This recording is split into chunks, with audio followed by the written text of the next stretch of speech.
नियंत्रण एवं समन्वय, जिससे हमारा शरीर नियंत्रित रहता है। नियंत्रण एवं समन्वय के बारे में पढ़े थे। देखो मस्तिष्क के भाग देख लो। मस्तिष्क के 3 भाग होते हैं, अग्र मस्तिष्क, मध्य मस्तिष्क और पश्च मस्तिष्क। ये आगे वाला हिस्सा अग्र मस्तिष्क, बीच वाला हिस्सा मध्य मस्तिष्क और पीछे वाला हिस्सा पश्च मस्तिष्क। अब देखो अग्र मस्तिष्क को 3 भागों में बांटा गया है। एक होता है सेरिब्रम, दूसरा होता है थैलेमस और तीसरा हाइपोथैलेमस। सेरिब्रम को परम मस्तिष्क भी कहते हैं। यह मस्तिष्क का 66% यानी कि 66% भाग होता है, ठीक है ना। और थैलेमस जो होता है यह इसको बुद्धि और चतुराई का केंद्र कहा जाता है सेरिब्रम को। अब देखो थैलेमस होता है बाहरी सूचना को प्रदर्शित करता है, बाहर में आग लगना, वर्षा होना, आंधी तूफान आना, ठीक है ना, कि कोई भी घटना दुर्घटना को प्रदर्शित हमारे मतलब बाहर में क्या हो रहा है उसको प्रदर्शित करता है थैलेमस, ठीक है ना।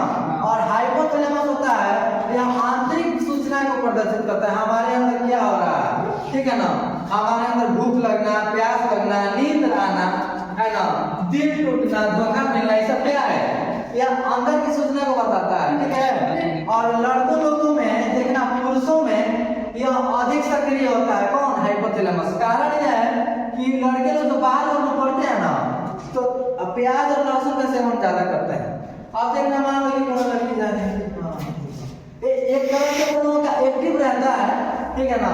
तो यह प्याज और लहसुन का यदि साधु संत जो होते हैं ना प्याज और लहसुन नहीं खाते हैं, इससे उनका हाइपोथैलेमस एक्टिव नहीं रहता है, ये सक्रिय रहता है ना प्याज और लहसुन खाने से। अब देख लेंगे मध्य मस्तिष्क के 2 प्रकार होता है। एक होता है कार्पोरा, दूसरा पेंडिकल। कार्पोरा आंखों द्वारा देखेंगे, जो हम अभी देख रहे हैं, जो अभी हम देख रहे हैं आंखों द्वारा जो देखी गई सूचना है इसको मस्तिष्क में पहुंचा रहा है ना। हम क्या कर रहे हैं, क्या देख रहे हैं। अच्छा हम देख रहे हैं कि वहां पे आग लगा है, वहां पे कुछ कोई घटना दुर्घटना हुआ है, आंख से तो देख रहे हैं, देखने का कार्य हमारा आंख कर रहा है, लेकिन इसको सूचना पहुंचा कौन रहा है? कार्पोरा। मतलब आंखों द्वारा देखी गई सूचना को मस्तिष्क में पहुंचा कौन रहा है? कार्पोरा पहुंचा रहा है।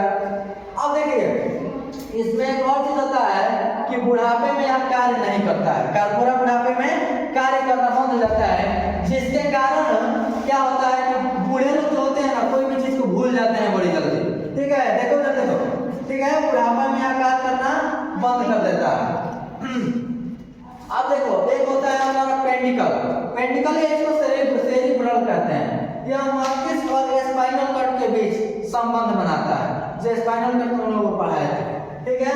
और तीसरा होता है हमारा पश्च मस्तिष्क में 2 भाग होता है। एक होता है सेरिबेलम और दूसरा होता है मेड्यूला। सेरिबेलम शरीर को नियंत्रित करता है, जैसे हमारा चलना, उठना, बैठना, सोना, बोलना, है ना, मारपीट करना, मतलब हम कुछ भी करते हैं इन सबको नियंत्रित कौन करता है? सेरिबेलम करता है। ये यहाँ पे लिखा है ना शरीर को नियंत्रित करना, मतलब हम किसी भी कार्य को कर रहे हैं, मानो कि बोझ उठाना है, लिखना है ना, पढ़ना है या किसी भी कार्य को करना है, ठीक है ना, तो यह शरीर को नियंत्रित करेगा ना जी। अब हम खड़ा हैं, तुम लोगों को पढ़ा रहे हैं, तो यह नियंत्रित कौन कर रहा है? सेरिबेलम कर रहा है यहाँ पे। अच्छा शराब पीने के बाद आदमी होश में नहीं रहता है। शराब पीने के बाद आदमी होश, कारण क्या है कि शराब पीने के बाद सेरिबेलम का कार्य करना बंद कर देता है, कार्य करना बंद कर देता है, पी के ढिंगला जाता है, नली में सोचता है कि हम स्वर्ग में गिरे, कुछ सोचता है कि ससुराल के कौन में सोते हैं पूरा एकदम, होता है कि नहीं होता? अधिकांश होता है। अच्छा शराब पीने के बाद किसका जो है नियंत्रण आदमी अपना नियंत्रण खो देता है, आपका खो देता है ना। तो शराब पीने के बाद से यह कार्य करना बंद करता है। अब इसका पश्च मस्तिष्क का दूसरा भाग आता है मेड्यूला, जिसको कहते हैं मेड्यूला। मेटाबॉलिक चीजों को यह नियंत्रित करता है। अब देखिए मेटाबॉलिक होता क्या है?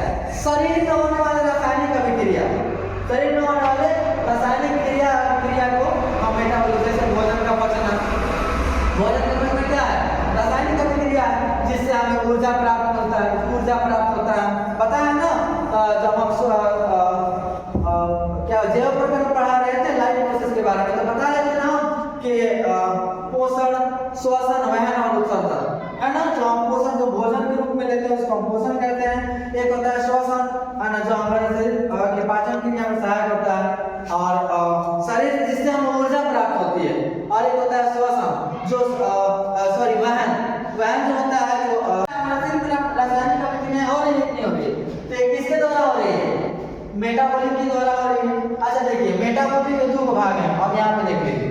अब एक तरह से लिखवा दिए ताकि कोई कंफ्यूजन ना रहे। मेटाबॉलिक के दो भाग हैं, एगो केटाबॉलिक और एगो एनाबॉलिक होता है।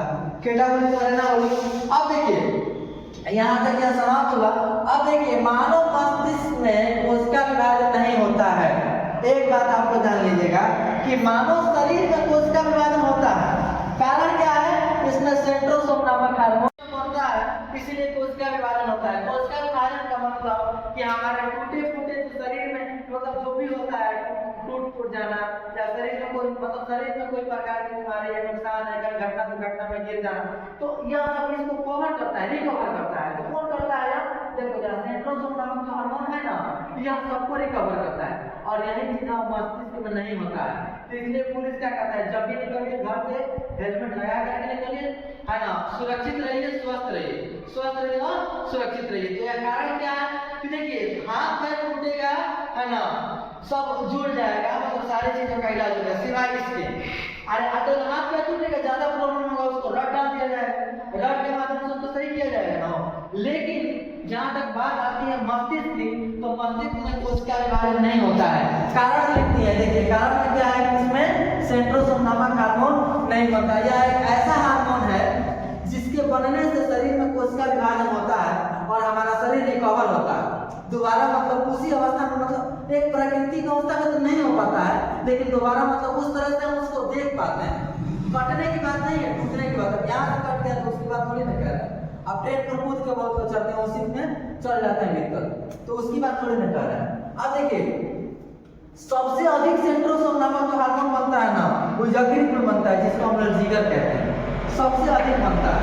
और मस्तिष्क में तो बनता ही नहीं है, ना के बराबर बनता है, मतलब बनता ही नहीं। जो ये है मस्तिष्क में, चाहे वो अग्र मस्तिष्क हो, मध्य मस्तिष्क हो या पश्चिम मस्तिष्क, ठीक है ना, तो इसमें बनता ही नहीं, जिसके कारण कभी भी हम देखिएगा अगर चालान कटता है ना, तो कभी भी हेलमेट की वजह से कटता है, ज्यादातर हेलमेट की वजह से चालान कटता है। हेलमेट पहनिए, सुरक्षित रहिए, आपका ये बच गया। अच्छा भूकंप में हम लोग स्कूल में पढ़े थे, उस तरह की प्रक्रिया में पता है क्या होता था? बताया जाता है कि यदि भूकंप आए, टूटे फूटे, तो पहले सबसे पहले शरीर टूट जाएगा, इसका इलाज हो जाएगा, सेंट्रोसोम नामक हार्मोन बनेगा, रिकवर हो जाएगा। लेकिन सबसे पहले अपने सर को बचाइए। हम लोग मिडिल स्कूल में पढ़ते थे 7वां 8वां में, तो इसका हम लोगों को परीक्षण कराया जाता था। परीक्षण यदि आपके यहाँ भूकंप आ जाए, आपका घर टूट जाए, तो पहले क्या करना है? पहले क्या करना है कि अपने सर को बचाना है। तो क्यों बचाना है? कारण ये है कि इसके अंदर सेंट्रोसोम नामक हार्मोन नहीं बनता है, और जब सेंट्रोसोम नामक हार्मोन नहीं बनेगा तो कोशिका विभाजन नहीं होगा, और जब कोशिका विभाजन नहीं होगा तो हमारा लगभग बचना संभव नहीं रहेगा, ना के बराबर रहेगा। तो ये था हमारा मस्तिष्क। अब एक फिगर के माध्यम से देख लेते हैं, है ना। एक होता है सबकाश होता है, ये मस्तिष्क है, मानव मस्तिष्क के भाग है, इन दोनों को हम अलग अलग संरचना में लेते हैं, ठीक है ना।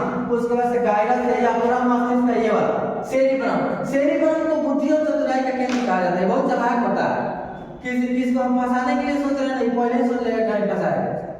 अरे किसी काम में क्या सोचता है, किसी कार्य काम करने के लिए कर रहे हैं, पहले सोचेगा कि हाँ ये कार्य करेगा। इसके बाद देख लीजिए टेम्पोरल है, मध्य मस्तिष्क ये वाला बीच का भाग होता है, सोचा ना, पानस भरौली, मेडुला, उसके बाद से देख लेंगे सेरिबेलम, इसके बारे में हम यहाँ पे पढ़ा था। सेरिबेलम शरीर को नियंत्रित कर देना। प्रमस्तिष्क बलकूट होता है, एक मध्य मस्तिष्क में आता है, ये वाला भाग होता है, ठीक है ना। उसके बाद से हमारा क्या आता है? पिट्यूटरी आता है, सेरिबेलम आता है, मेडुला और मेडुला देख लेंगे। मेडुला यहाँ पे पढ़े थे ना हम लोग, यहाँ पे देख लीजिए, यही तो चीज होता है। ये हमारा मानव मस्तिष्क था, मानव मस्तिष्क खत्म, 5 नंबर आ गया।